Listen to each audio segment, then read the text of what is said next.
जी। आप हिस्ट्री देखिए कि जब जब जितनी तेजी से शेयर गिरा है, शेयर मार्केट गिरा है, उससे दूनी रफ्तार से शेयर बाजार बढ़ा है और नए हाई पे ऑलवेज छुआ है। ये 25-30 साल तो अपने को देखते होंगे, 92 में भी देखा, 6-7 में भी कुछ देखा, 2000 में देखा, 2008 में देखा, अभी 2020 में देख रहे हैं, आगे भी देखते रहेंगे। तो ये तो जीवन चक्र है, ये क्रम है शेयर क्या बाजार बात का, ये इसी तरह चलेगा। लेकिन बड़ा जो पैसा जिन्होंने शेयर बाजार में जो कमाया है, वो तभी कमाया है जब जिन्होंने कि जो भी लेके बैठा बड़ा खुश नसीब है, सही है। उन्होंने बड़ा पैसा कमाया है। और जिसने इंडिया पर फेथ रखा है, जिसने इंडिया को अपना भगवान समझा है कि हाँ भाई मेरे को तो ये इंडिया पे फेथ है, तो उसकी इकोनॉमी पे फेथ है, तो उसके शेयर बाजार पे फेथ है, जी। उसने बड़ा पैसा कमाया। तो मेरा बोलने का मतलब ये है कि भाई आप इंडिया पर फेथ रखो, घटना बढ़ना ये जीवन चक्र है, जैसे मैंने बताया वो आएगा, अभी भी आएगा। ऐसा नहीं है कि ये रोज इंडेक्स ऐसे ही चलता जाएगा, ऐसा ऐसा नहीं समझने का है।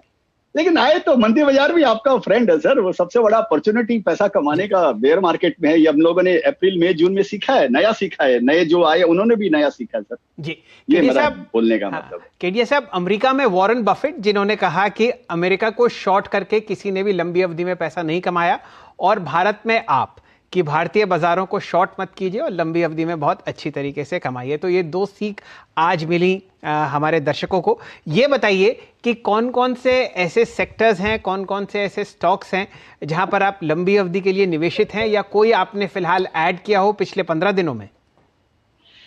नहीं, ऐसा मैंने कोई खास पोजीशन मैंने ऐड नहीं किया है, और मैं पहले भी डिस्कस कर चुका हूं आपके चैनल पे भी और आपके इंग्लिश वाले चैनल पे भी कि मेरे को जो टेक्नोलॉजी जो शेयर्स हैं, टेक्नोलॉजी में जो प्रोडक्ट है टेक्नोलॉजी के अंदर में, वो शेयर में मेरे को नया तेजी लगता है। और उसका एग्जाम्पल भी ये है कि अभी भी कोई भी टेक्नोलॉजी अगर हम डेवलप करते हैं, और ये टेक्नोलॉजी मतलब चाहे आईटी से रिलेटेड हो या टेलीकॉम से रिलेटेड हो, इस टेक्नोलॉजी को डेवलप करने में, फिनिश करने में और इसको अपडेटेड अप टू डेट करने में 5 साल 10 साल ऐसे टाइम लगती है इसके अंदर में। और अगर यूएस में किया जाए तो बिलियंस ऑफ डॉलर खर्चा होते हैं। इंडिया में कई ऐसी कंपनी आपको मिलेंगी जिन्होंने 100 200 400 500 करोड़ में, 1000 करोड़ में वो टेक्नोलॉजी डेवलप की है, और वो पंगा ले रहे हैं या कॉम्पीट कर रहे हैं फॉर्च्यून 100 फॉर्च्यून 50 कंपनी के साथ में। ऐसी कंपनियों का फ्यूचर मेरे को ब्राइट लगता है। मेरे को लगता है कि उनकी वैल्यूएशन जो है, अगर आप पी रेशियो से देखेंगे तो आप उन शेयरों को कभी ले नहीं पाएंगे। उनकी वैल्यूएशन मेरे को लगता है कि सस्ता है, क्योंकि पूरी दुनिया उनका एक मार्केट है। तो वो जैसे मेरा स्माइल प्रिंसिपल में मैं बोलता हूँ कि find a fish in the ocean, not a crocodile in the pond. तो मेरे को ये टेक्नोलॉजी जो है, टेक्नोलॉजी में जो भी टेलीकॉम और आईटी, ये सेक्टर में मेरे को कुछ 4-5 सालों 10 सालों के लिए, 10 साल तो आजकल बोलने में थोड़ा डर लगता है, जो 2020 ने ये सिखाया है, तो हमने भी अपना थोड़ा टारगेट घटाया है। तो 10 साल छोड़िए, लेकिन 2-4-5 साल तेजी लगती है। नहीं नहीं सर, आपने बहुत बढ़िया बताया। मुझे याद आता है मिड कैप आईटी में रैमको सिस्टम्स आपने उस लॉकडाउन में खरीदा था, जिगर लगता था उस समय खरीदने के लिए, और आपने वो दिखाया। तो आपके देखिए पैसे बन रहे हैं, आई एम श्योर। वो है ना आपके पास अभी भी? मैं देखता रहता हूँ स्टॉक को, 100 वाला 600 हो गया। एकदम है सर, एकदम 100% है। बढ़िया है सर। तो आपने बहुत बढ़िया सिखाया लोगों को, और आपको देखकर भी देखिए जिसने खरीदा ये स्टॉक अब वो भी देखिए पैसा, दरअसल उनका पैसा मल्टीप्लाई हुआ है। तो शेयर बाजार में सही मिड कैप चुनना बहुत जरूरी है, और अगर आप सही मिड कैप चुनते हैं तो देखिए ये वो भाव है। 100 पर खरीदा था, हम हर रोज दिखाते थे, केडिया साहब ने खरीदा है। बहुत ही बढ़िया कंपनी है, और देखिए पैसा बनेगा। ये देखिए 6 महीने का चार्ट आपके सामने स्क्रीन पर आता हुआ नजर आ रहा है। कैसे चुनते हैं? थोड़ा फिशिंग सिखाइए सर हमारे दर्शकों को भी। आपके पीछे पीछे तो देखिए वो आपको तो फॉलो करते ही हैं, लेकिन कैसे चुनते हैं आप बढ़िया कंपनियां? आप ये थोड़े गुर भी सिखाइए हमारे दर्शकों को। जुड़िए इंडिया के नंबर 1 ब्रोकर जिरोधा के साथ और अपने लाखों रुपए बर्बाद होने से बचाइए, क्योंकि यहाँ ब्रोकरेज लगता है ना के बराबर। ब्रोकरेज लगेगा सिर्फ 20 रुपए, वो भी इंट्राडे ट्रेड में। तो आज ही जोड़े जिरोधा के साथ, लिंक है डिस्क्रिप्शन पे, क्लिक करें और अकाउंट ओपन कराएं। हाँ जरूर सर, शेयर बाजार समंदर है, यहाँ पे हर आदमी का अपना अपना हिस्सा है। और मैं एक पानी का अगर मेरे चुल्लू में लेके आता हूँ तो उसे समंदर सूखता नहीं है। सीखने वाले को जरूर सीखना चाहिए। मैं उससे पहले उनको ये गुजारिश करूंगा कि मेरे शेयर को जरा सा न चुने, या चुने उसमें रिस्क है, ये आप जरूर समझ के चले। कि ऐसा नहीं है कि मेरे 10 में से 2-3-4 शेयर हिट होते हैं, 4-5 शेयर, 2-3 शेयर तो डूब जाते हैं, और 3-4-5 शेयर हैं जो मीडियोकर रिटर्न देते हैं, और 2-3 कुछ ऐसे हो जाते हैं कभी कभी संयोग से, समझिए कि जो अच्छा रिटर्न देते हैं।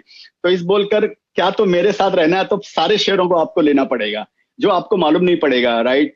और या मैं कब बेच के निकल जाऊंगा ये भी मैं आपको बताऊंगा नहीं कि आज मैं बेचने आ रहा हूं, ऐसा बोल के मैं आपको बोलूंगा नहीं कि आप मेरा इंटरव्यू लीजिए, आज मैं शेयर बेचने वाला हूं। ये प्रैक्टिकल बात है। सही बात है सर। तो आप खाली ये चुनिए कि जैसे आपने पूछा, और बहुत बहुत सारे सिद्धांत है सर सीखने के दुनिया में। हर इन्वेस्टर का अपना अपना प्रिंसिपल है और अपना अपना स्टाइल है। वो मेरे को क्या स्टाइल सूट करती है उसके हिसाब से आपको देखना पड़ेगा कि आपको क्या स्टाइल सूट करती है। इसी बोलकर मैंने कहा था कि KYS is more important, know yourself is more important than filling KYC। तो जैसे रैमको सिस्टम का मैं आपको हवाला देता हूं सर, मैं कई शेयर्स, नोट सारे शेयर, कई शेयर में 5-5 साल 7-7 साल तक वेट करता हूं। मेरे वो रडार पे रहता है कि जैसे रैमको सिस्टम करीब 4-5 सालों से या 6 सालों से मेरे रडार पे है, और मैंने 500-600 रुपए में शेयर्स को देखा तो ऐसा लगा कि ये कुछ टेक्नोलॉजी ऐसा डेवलप कर रहा है जो मैं रैमको को रिकमेंड नहीं कर रहा हूँ। 100 का शेयर 600 में मैं रिकमेंड नहीं करूंगा किसी भी हालत में, चाहे कुछ भी हो जाए, ये आप समझ के चलिएगा। तो please don't take it that I am recommending the shares. So मैंने देखा ये ऐसी टेक्नोलॉजी है जो fortune 10 company, fortune 15 company, 5 company के साथ के जैसा प्रोडक्ट ये डेवलप कर रही है। और मैं एयरपोर्ट पे देखता था इसका एड लगा रहता था, मैं लंदन में देखा इसका एड लगा हुआ है, तो मेरे को लगा ये कंपनी कुछ तो कर रही है ये। तो लेकिन मेरे को समय शेयर बहुत एक्सपेंसिव लगा, तो मैंने उसको कभी लिया नहीं। और मैं 5 साल तक लेकिन मेरे वो रडार पे रहता था वो।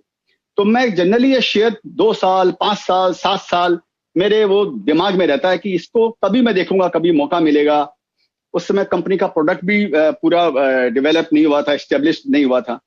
संयोग से मई जून के अंदर में जब भी मैंने लिया, उस समय मेरे को अचानक मैं भाव देखा 6-8 महीना, तो मेरे को लगा कि तो भाव 80 रुपये आ गया।